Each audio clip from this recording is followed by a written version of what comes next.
With the coronavirus, one thing that we have to appreciate is that the family of viruses is actually very common.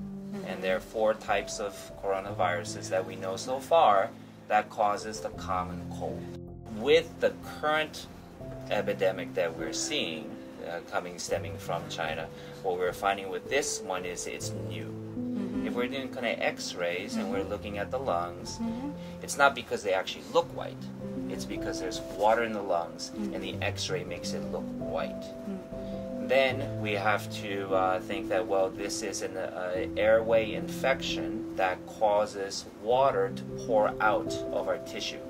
So in the lungs, the water is pouring out into the lung cavities. And the patients, I think, then are figuratively drowning in their own water. But sometimes when I see some video, the patients just fall down immediately, even they walk on the street. Do you know why this coronavirus causing like that?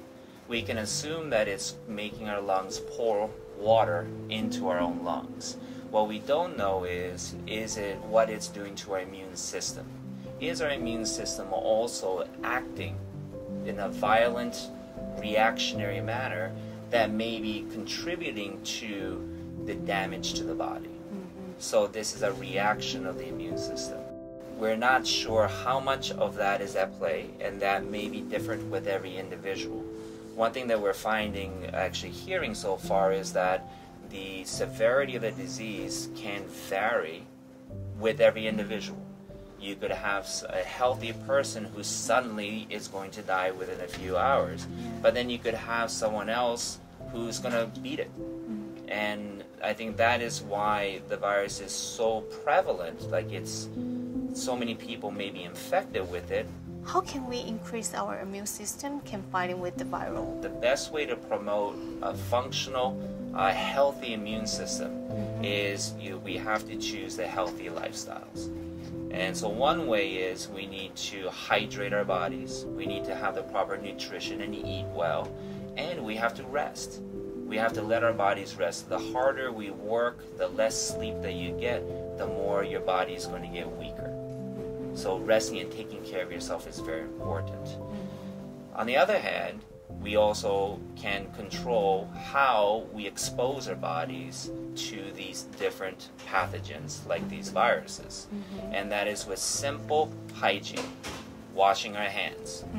The viruses inject their DNA or the RNA into our own cells. And then our own cells makes more virus because it's being hijacked by this viral DNA. Now, once they're making more viral particles, the virus has to go somewhere. How does a virus spread? Yes. And so in this case, they affect the upper airways, where we make mucus. We make runny nose mucus, throat mucus, lung mucus.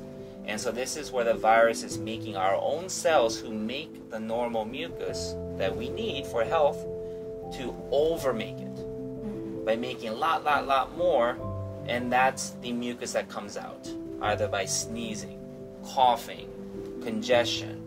And in those droplets that we cough out or we sneeze out, there are thousands of viral particles in there.